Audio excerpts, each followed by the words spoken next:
I never imagined I'd find myself spending Thanksgiving alone, especially not after giving $8,000 from my savings to support my family. But sometimes, it's the people closest to you who hurt you the most. My name is Melissa Winters. I'm 32 years old and have built a solid career as a financial advisor, helping others make wise choices with their money. The irony of my situation isn't lost on me. For as long as I can remember, I've been the dependable one, the person my family turned to when things got hard. That responsibility never seemed to fall on my younger brother, Tyler. We were close when we were kids, and I shared a special bond with my dad. He taught me how to fish, helped me through tricky math problems, and was the loudest voice in the crowd on my graduation day. Now I'm sitting alone in my apartment, staring at the confirmation email, canceling the family's long-anticipated Italian vacation, a trip I paid for. It hurts.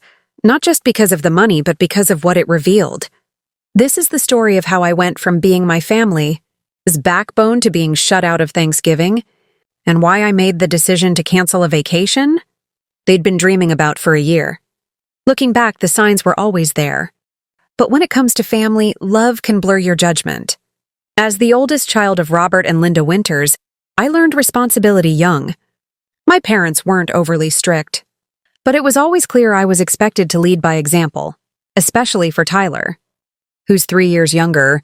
Even in elementary school, I was the organized, self-driven student who didn't need reminders to do homework or set an alarm. "That's our Melissa," my dad would say with pride. Always one step ahead. But with praise came pressure, the kind my brother never seemed to face. While I worked a part-time job in high school to save for college, Tyler spent his time at parties or gaming. When he missed curfew, Mom would just smile and say, "Boys will be boys." If I was 10 minutes late, I got a lecture. College only widened the gap. I juggled 2 jobs alongside classes, graduated with almost no debt, and had a job offer waiting. Tyler? He dropped out after 3 semesters, more interested in nightlife than lectures. Dad covered the cost of all those semesters without hesitation. That was the first time I truly felt the sting of inequality. But I shrugged it off, convincing myself that every family had its own quirks. My father kept tight control over the household finances, tracking every dollar and carefully maintained spreadsheets. He scrutinized any spending he saw as wasteful, while Mom typically stayed in the background, letting him lead those conversations, a pattern that never really changed. As I hit milestones in my life, making the dean's list, moving into my first apartment, getting promoted to senior financial advisor, I got polite phone calls from them. There were congratulations, sure. The real emotional energy in our family always seemed to go toward handling Tyler's ongoing disasters, his failed sneaker business, the credit card debt, the temporary return to my parents' house that dragged on for 3 full years. Even after I built a steady, independent life just 30 minutes away from my childhood home, the calls kept coming, and they usually revolved around needing help. Last year, I gave Tyler $3,000 for his car repairs. He swore he'd pay it back in 3 months. When I gently followed up 6 months later, Mom told me I was being petty. "You don't nickel and dime your family," she said. Dad chimed in, reminding me that since I was doing well financially, helping out should be something I did without expecting anything in return. I bit my tongue like I always did and tried to stay focused on the positive. But deep down, I knew this wasn't new. It was just the latest example in a long history of me being treated as the family's emergency fund, with little regard for my own limits or future. Then came the call. It was a Tuesday night in early October, just before midnight. I was getting ready to go to sleep when my phone lit up with Mom's name. My stomach sank immediately. Late-night calls from family usually meant something was wrong. "Melissa, sweetheart, it's your dad," Mom said, her voice shaky. "He collapsed after dinner. We're at Memorial Hospital." She explained that doctors had found 2 severely blocked arteries and that Dad needed urgent surgery. But there was a complication. The procedure, recommended by the specialist, wasn't fully covered by their insurance. "They can do the standard operation," Mom said. But Dr. Kaufman believes this newer, less invasive technique will give him the best outcome and a faster recovery. The next morning, I drove over to my parents' house. We sat down, Mom, Tyler, and me, in the living room to go over everything.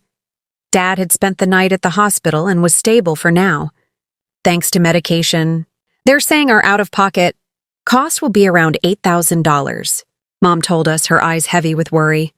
We just don't have that right now, especially after we paid for the new roof last month. I turned to Tyler, half hoping he'd speak up. But he just shook his head. I got laid off a few weeks ago. I'm barely covering rent, he mumbled, not meeting my gaze. If I had it, I'd help. You know I would. I sat in silence for a moment, calculating. That $8,000 would nearly empty the emergency fund I'd been building for years, savings I had intended to use for a condo down payment within the next year. Have you looked into payment plans with the hospital? I asked, trying to approach the situation logically. Dad had always emphasized the importance of thinking through financial decisions. We did, Mom replied quietly. But after last year's financial mess, your dad's credit isn't in great shape. They want the payment in full. And then came the gentle guilt I'd grown used to over the years. We've never asked anything like this from you before. Melissa, she added softly. Your father, he'd never ask. You know how proud he is. But this is about his health. I could feel the pressure building. This was my dad's life on the line. How could I value my savings more than that? But at the same time, I couldn't forget the $3,000 that had vanished into silence, or the pattern it had represented. I had become the fallback plan, again. The turning point came when Dad called from the hospital. His voice, once so strong and sure, sounded small and scared. I'm not ready to go, Melb, he said, using the childhood nickname I hadn't heard in years. There's still so much I want to be around for. Holidays, birthdays, you. Something in me cracked. Despite everything, I couldn't bear the thought of losing him. I'll send the money today, I said after hanging up. Mom cried from relief. Even Tyler looked moved. You're amazing, Melly, Mom said, hugging me tightly. We're lucky to have you. As I drove to the bank, I felt a strange warmth. Maybe this would be the moment that changed things. Maybe we'd finally come together as a family in a meaningful way. I pictured future holidays, my father healthy and grateful. Our bonds deeper for what we'd just been through. The surgery went well. The doctors were pleased, saying the newer technique had gone exactly as planned. I visited Dad every day during his brief recovery, bringing his favorite books and keeping him company so Mom could go home to rest. For a few days, it felt like old times, close, sincere. He squeezed my hand and told me how much it meant to him. But once he was home, something shifted. In the first week, I got daily messages of thanks. But by the second week, my calls were met with rushed replies. All good or can't talk now. Watching a movie. When I asked to come by for dinner, Mom said they were still adjusting and would invite me over once things settled. I tried not to overthink it. Everyone recovers differently, I reminded myself. Then I saw the Instagram post that made my heart sink. Tyler had uploaded a photo of himself standing next to a new Honda Civic. The caption read, "Finally upgraded. Thanks to the best parents ever. Feeling blessed?" It had been just 3 weeks since Dad's surgery. And in the comments, both my parents were chiming in, congratulating him, joking about the car. I stared at my phone in disbelief. How had they not been able to afford Dad's operation, yet had money for Tyler's car? I called Mom, doing my best to keep my tone neutral. So, Tyler got a new car. That's great news. She hesitated, then let out a light laugh. Oh, you saw that? We just helped him with the down payment. He needs something reliable for interviews. I wanted to ask how they managed to find that money so soon after being in crisis. But her tone warned. A few days later, I accidentally overheard something during a call with, Mom? She must have forgotten I was still on the line. Robert, do you want to keep your regular golf lesson on Thursday? Or are you still tired? Golf lessons? Dad's reply chilled me. I'm feeling great. Let Frank know I'll see him at the usual time. There was no sign of someone recovering from heart surgery. The next week, Mom finally invited me to dinner. I brought Dad's favorite wine, hoping to reconnect. Tyler was there, bragging about his new sound system, twirling his car keys around his finger. At dinner, I gently brought up the money I'd provided. Now that Dad's feeling better, have you given any thought to how you might repay the $8,000? An awkward silence filled the room. Dad cleared his throat. Well, medical bills are complicated. After insurance adjustments, your help was a blessing. We're just grateful you stepped in. Then he quickly changed the topic to Thanksgiving plans. Later, while helping Mom with dessert, I brought it up again. About the hospital costs. She interrupted me. Melissa, some things are more important than money. We raised you. We're family. Family supports each other. That hit harder than I expected. Before I could respond, Tyler walked in. Are we seriously talking about money again? He said, rolling his eyes. You're always so obsessed with that stuff. It's exhausting. The rest of the evening was polite but strained. In the weeks that followed, the topic of the $8,000 disappeared like a secret no one dared to mention. The turning point came during a Sunday dinner. Tyler casually mentioned that he was thinking of exchanging his brand new car for a more expensive one. I couldn't mask my shock, and Dad noticed. Is something bothering you, Melissa? He asked, his tone cold. I couldn't stay silent. I'm just confused how there's suddenly room in the budget for a car upgrade. Considering 2 months ago you needed $8,000 for a life-saving operation. Dad's expression darkened. There it is again. You throwing your help in our faces. If you gave us that money just to hold it over us later, maybe you should have kept it. Mom quickly interjected. Let's not dwell on uncomfortable topics. While Tyler leaned back with a smug grin. I left early that evening, trying not to cry, questioning whether the closeness I thought we'd rebuilt during Dad's illness was ever real.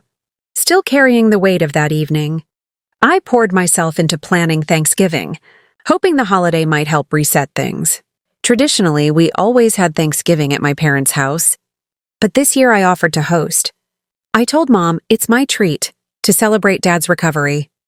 Though hesitant at first, she eventually agreed, and I was determined to make it perfect. For weeks, I planned every detail, accounting for Dad's love of pecan pie, Mom's gluten-free diet, even Tyler. I bought a beautiful new tablecloth, real cloth napkins, invested in a high-quality roasting pan, and even found turkey-shaped salt and pepper shakers, just like the ones we had growing up. The weekend before, I scrubbed my apartment from top to bottom, rearranged furniture to fit a folding table I'd borrowed, and did a trial run of my grandmother's stuffing. On Monday, I spent over $200 on groceries. This is going to be our best Thanksgiving yet, I told my coworker Julie, proudly showing her my detailed cooking schedule. After everything with Dad's health, I just want to make it meaningful. On Tuesday night, I called Mom to confirm the arrival times. The moment she answered, I sensed something was off. Well, about Thanksgiving, she began, her voice unsure. There's been a slight change. The family decided we'll be celebrating at Tyler's new apartment. It's a bit roomier and closer to your aunt and uncle. I felt a pit in my stomach, but I nodded, trying to stay calm. Okay, what time should I come? I can still bring the dishes I planned. There was a pause. Then she said, Here's the thing, sweetheart. Tyler doesn't have much space in his kitchen, so the menu's already set. Also, it's going to be a smaller gathering this year. Just immediate family. My face must have shown my confusion. She quickly added, Oh, and Tyler's new girlfriend. Amber will be there too. They've only been seeing each other for 3 weeks, but he's really eager for us to meet her. I stared blankly. Mom, I am immediate family. What are you saying? Just then, another call beeped in. Your dad wants to talk to you, she said quickly, relief evident in her voice. Love you, honey. Before I could react, Dad's face filled the screen. His expression was stern, one I remembered well from childhood. Melissa, I'll be blunt, he said without hesitation. We've decided it's best if you don't join us for Thanksgiving this year. It felt like I'd been punched in the chest. What? Why? I managed, my voice barely there. His tone was sharp. We don't want your constant negativity about money ruining the holiday. Lately, every time we see you, you're criticizing our spending or bringing up that loan. Thanksgiving should be about appreciation, not having someone calculating the cost of every bite. Tears filled my eyes as he continued. You've changed since moving to the city. Everything's about money now. It's draining. I tried to explain, that I'd only brought it up once, but he didn't let me finish. "We've made our choice," he said. "Maybe next year, if your attitude shifts, things can be different." Mom popped back on briefly, looking regretful. But her words weren't much comfort.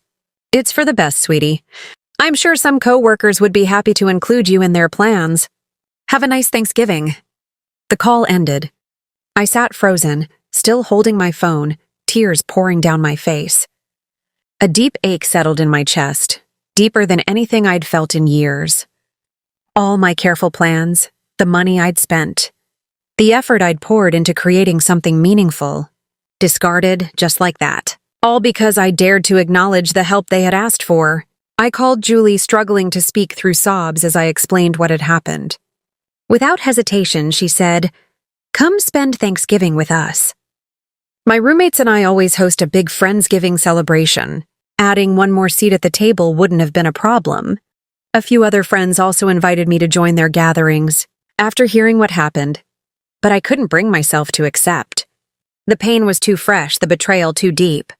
How could I sit with strangers, making small talk and pretending to feel grateful, when my own family had turned their backs on me?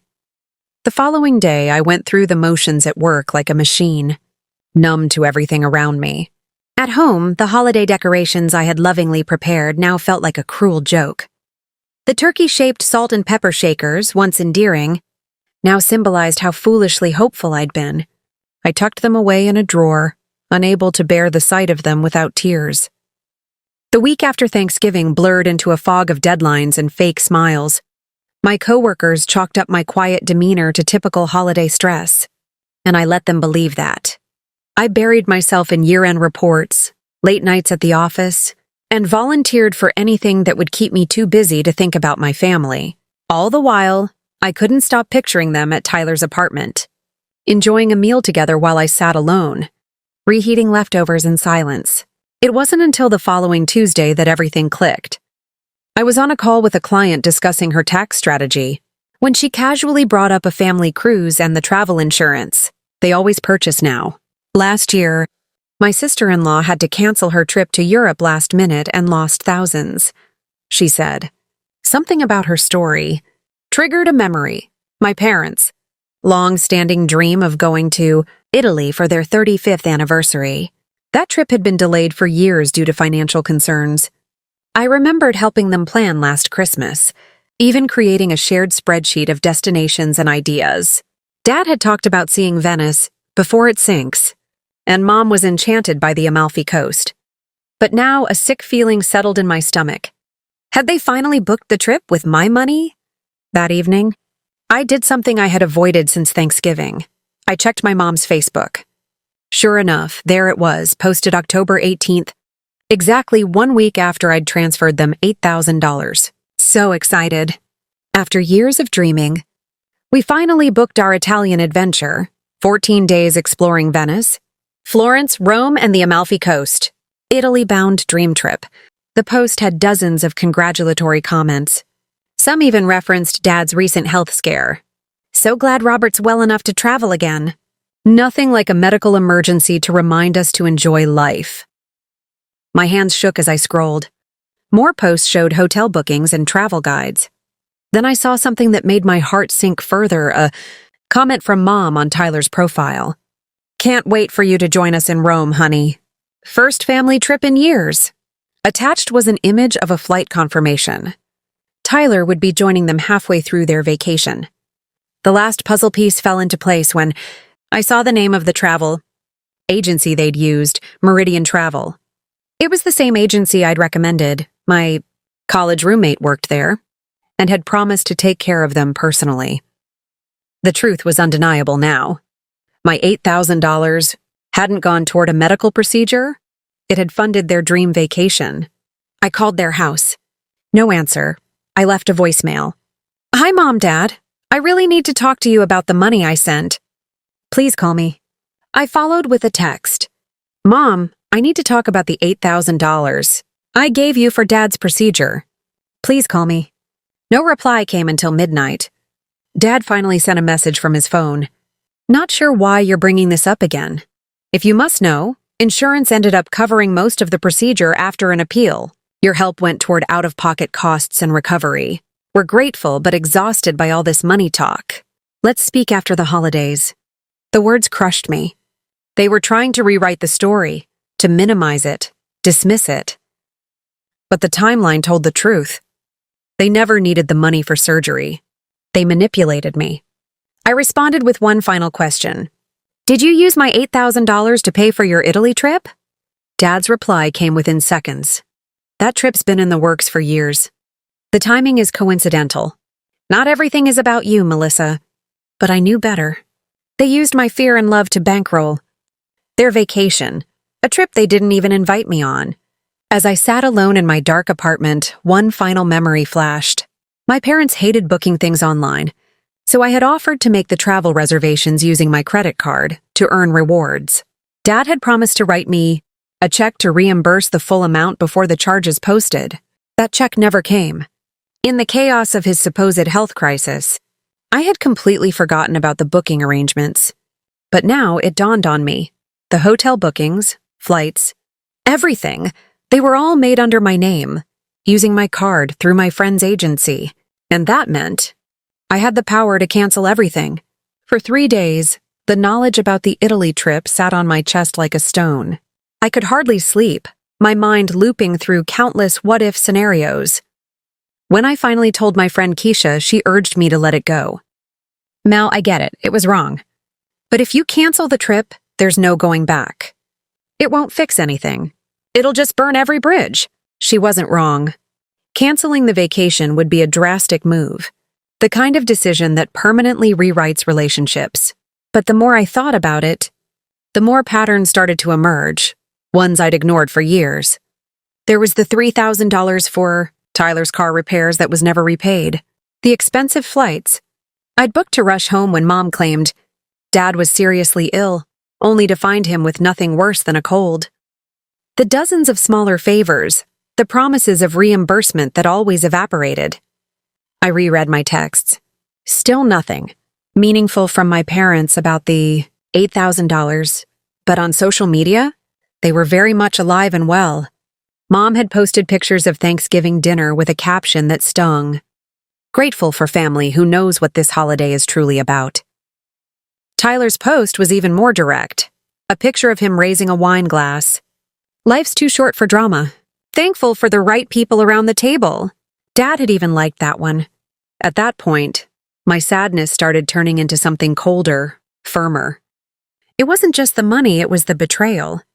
The lies, the emotional manipulation, the way they'd used my love and concern to bankroll a dream trip, then celebrated the holidays without me.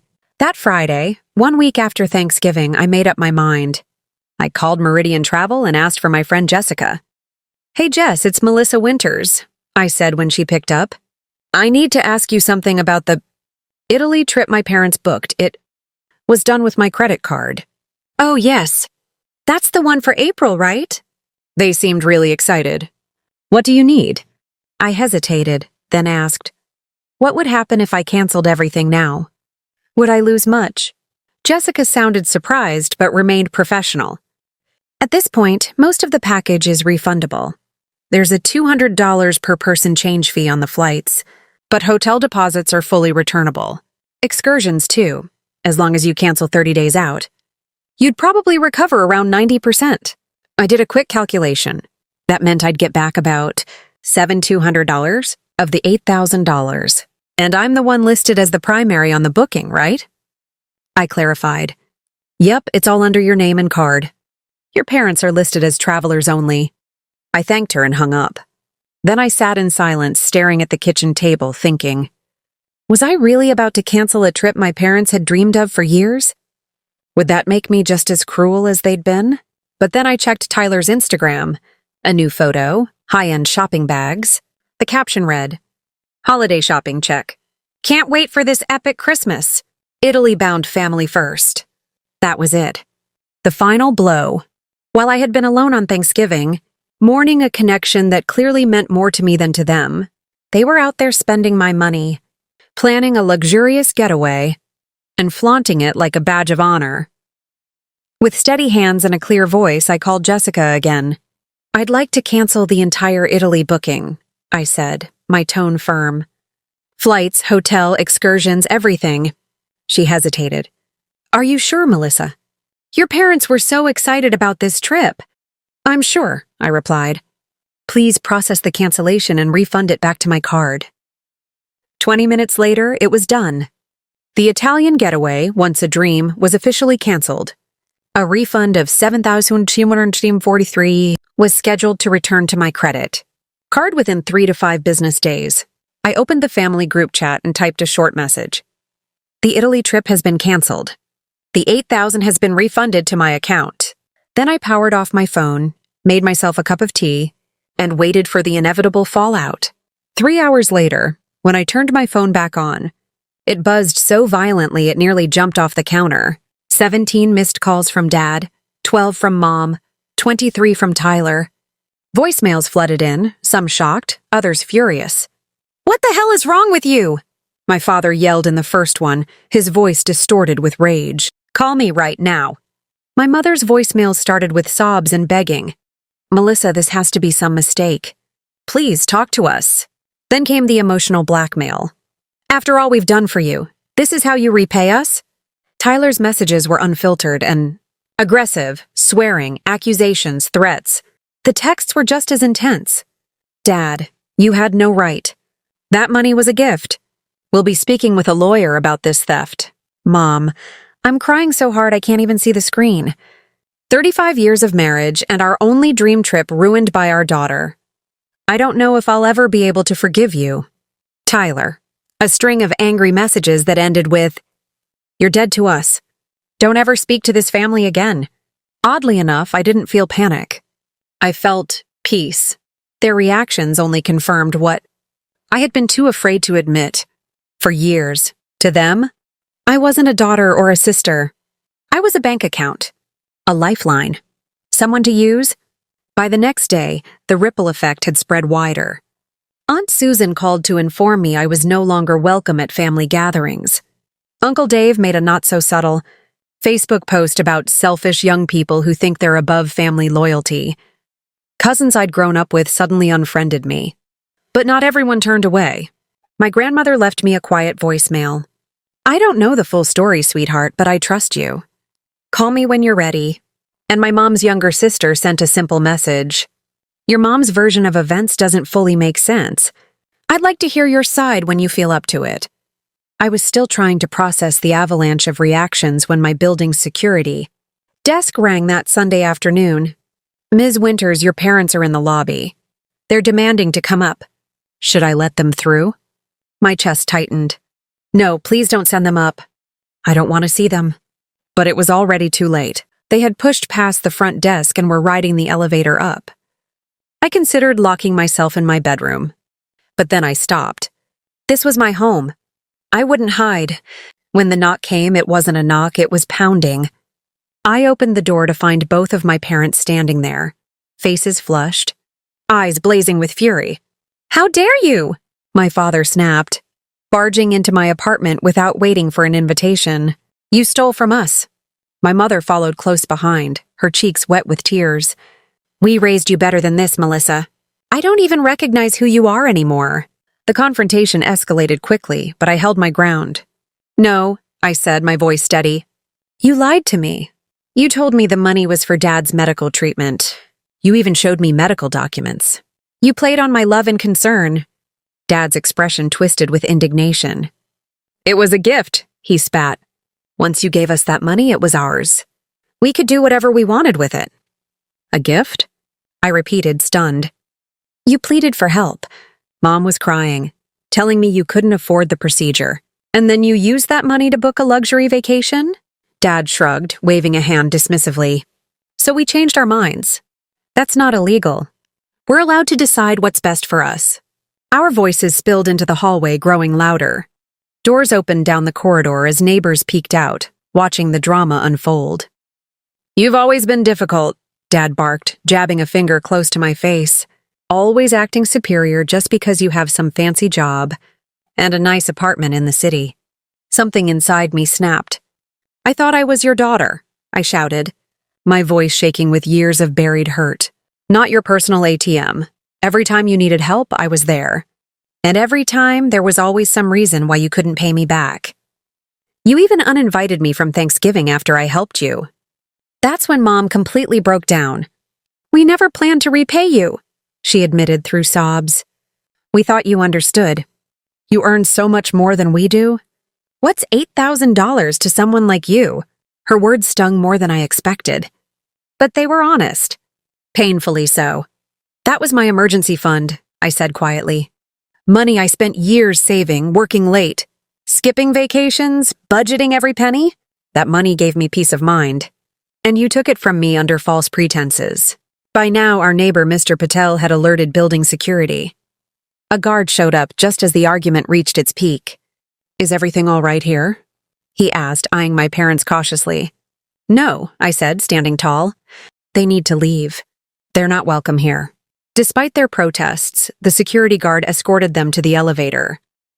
As the doors closed on their stunned faces, a wave of emotion washed over me, grief, relief, and something that felt like freedom. The days that followed were no easier. Tyler went on a full-blown online tirade, sharing old family photos with captions like, "Back when my sister still had a heart," and encouraging mutual friends to take sides. Some distant relatives I hadn't heard from in years suddenly felt entitled to share their opinions, posting judgmental remarks on my social media and sending unsolicited messages about respecting one's elders. Overwhelmed, I deleted all my social accounts and focused on just making it through each day. Work became my refuge, the only place where my skills were recognized and my personal limits honored. But the nights were tougher. I found myself staring at old family photos, questioning whether there had ever been true love beneath all the manipulation, or if I had been blinded by my desperate need to belong. Those doubts crept in quietly. Had I gone too far? Was canceling the trip an overreaction? Should I have just accepted the loss and moved on? Then I'd recall the lies about Dad's health, how they preyed on my deepest fears to take my money, and the cruel exclusion from Thanksgiving. That's when I knew I had simply set a boundary long overdue. By the week before Christmas, it had been a full month since the cancellation, and the emotional toll was wearing me down. I'd lost 7 pounds, struggled to sleep, and found myself zoning out during meetings. The few friends who knew everything were supportive but worried.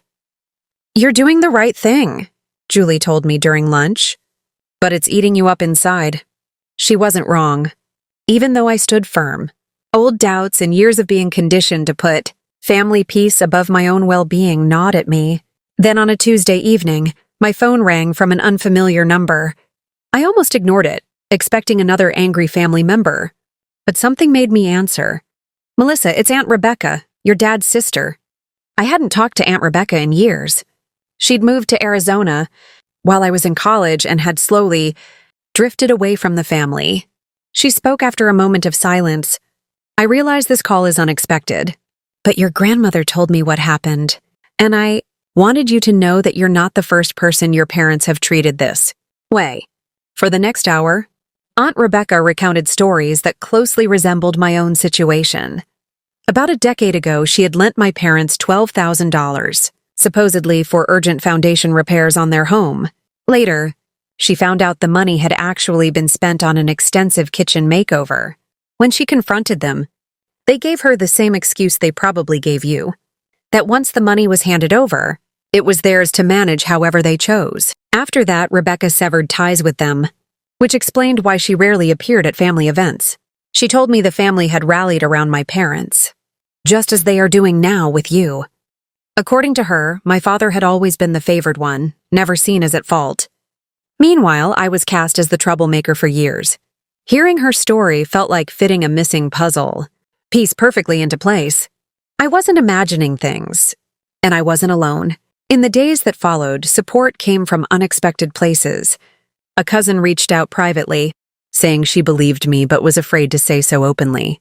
My grandmother invited me over for tea and listened carefully to everything I shared, without judging. She then offered her own insights on the family dynamics. Your father has a unique talent for bending the truth to suit his purposes, she said candidly. I've seen it all my life. The most surprising contact came from Amber, Tyler's new girlfriend. She emailed me saying Tyler was unaware she was reaching out, but she had doubts about some of the things he said regarding family money.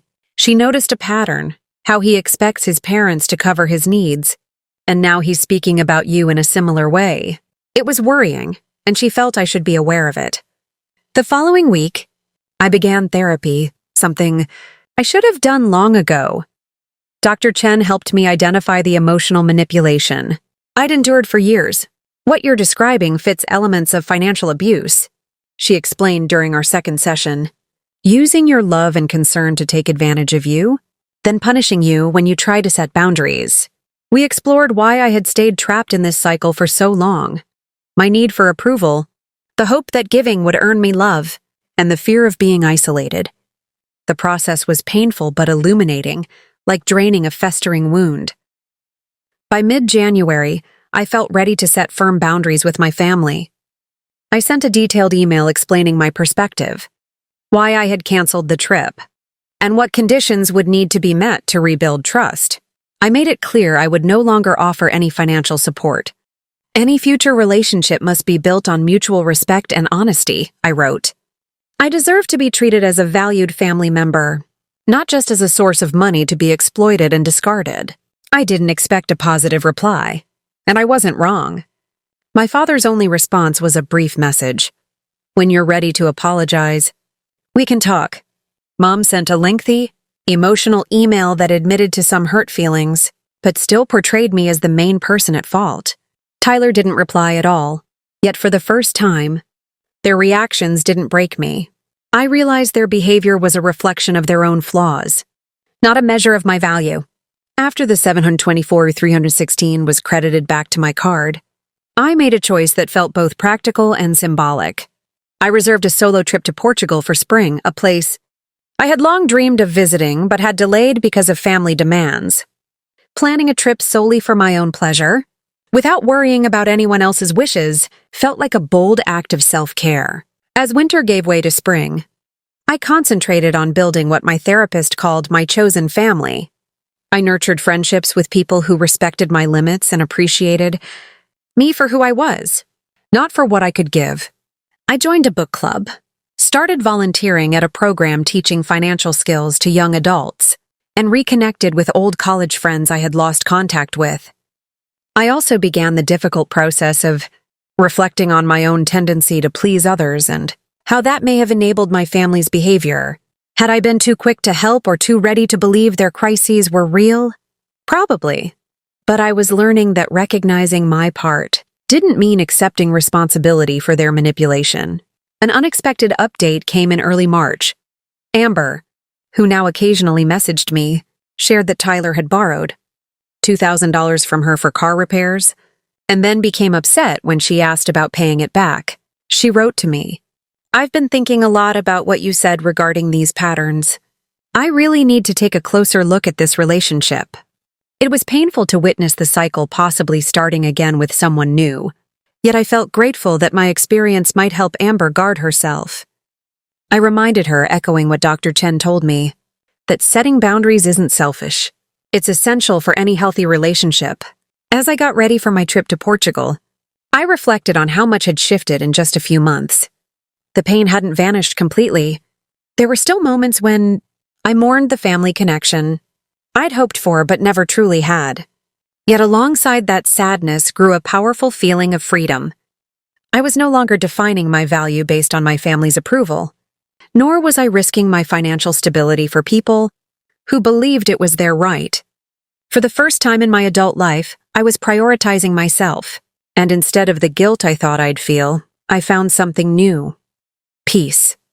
6 months after canceling the vacation, I hosted my first Thanksgiving dinner. My modest apartment was filled with those who had stood by me during the darkest chapter of my life. Julie and her husband, 2 co-workers turned close friends. My therapist, Dr. Chen, who insisted on bringing her famous cranberry relish, and most unexpectedly, Aunt Rebecca, who had flown in from Arizona. "I wouldn't miss it," she said when I hesitated to invite her. "It's time to start fresh and build new traditions."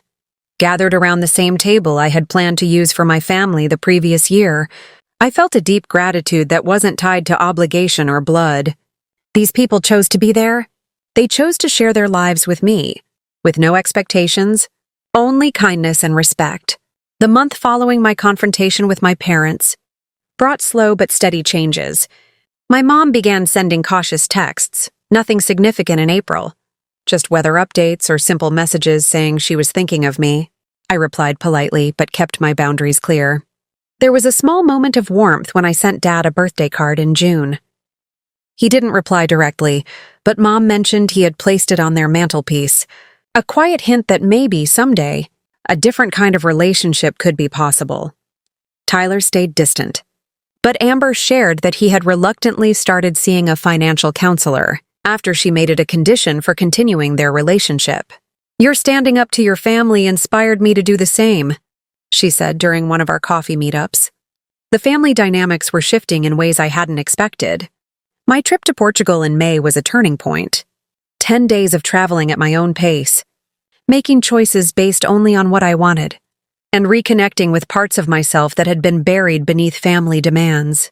On a whim, I extended the trip by 3 days, something I never would have done before, always so concerned about other people's schedules and needs. "You seem different," Julie remarked when I came back, sunburnt and smiling. "More like yourself." She was right. The Melissa who once emptied her savings to avoid disappointing her family was becoming someone who understood that true generosity needs boundaries.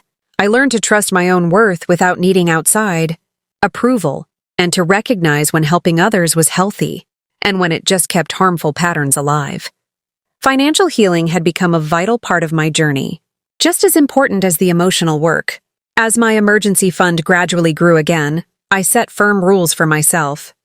My savings would be dedicated to my own future, not used to bail others out of avoidable crises. I established a small, separate fund, specifically for giving, money. I could share freely, but only with those who respected my boundaries. At work, these healthier habits made a big difference. I enforced clearer limits with demanding clients, successfully negotiated a raise that reflected my true worth, and even started mentoring younger coworkers about both managing finances and setting personal boundaries. During a workshop I led, I explained how the two skills are connected. Both require understanding your value and expressing it clearly. After our Thanksgiving dinner, as we moved to the living room for coffee and pie, Aunt Rebecca pulled me aside. "I'm proud of you," she said quietly. "Changing long-standing family patterns is never easy. What you did took a lot of courage," she said softly, and I felt unexpected tears well up. "I still miss them sometimes," I confessed. "The family I thought we had, or could have had." Rebecca gave a knowing nod. "That kind of grief never fully disappears, but it creates space for something new, something genuine." Glancing around at the smiling, easy faces of my chosen family, I realized she was right. Moving forward wasn't about severing ties completely or holding on to resentment. It was about building honest relationships rooted in respect, instead of obligation or misuse. Would my parents and I ever truly reconcile? I wasn't sure. That would require their willingness to face the past and change how they act in the future. But for the first time, I understood that my sense of self didn't depend on their approval. As the evening came to a close and guests gathered their leftovers, carefully packed in containers I had prepared, I felt a deep sense of closure. The journey from last Thanksgiving to this one had been difficult but necessary.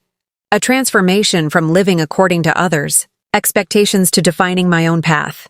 When I stood up for myself, I lost the family I was born into, but I discovered a strength I never realized I had. In the end, that strength means more than any amount of money. What about you? Have you ever faced a tough choice between keeping the peace and standing your ground? How do you decide when a relationship deserves the fight and when it's time to set clear boundaries? I'd really like to hear your perspective. Thanks so much for taking the time to hear my story. If it touched you or might help someone else see, they're not alone in dealing with complex family situations. Please consider sharing it. Wishing you the courage to respect your own value, whether that means offering support to loved ones or protecting yourself from harm. Sometimes the bravest step is simply saying no.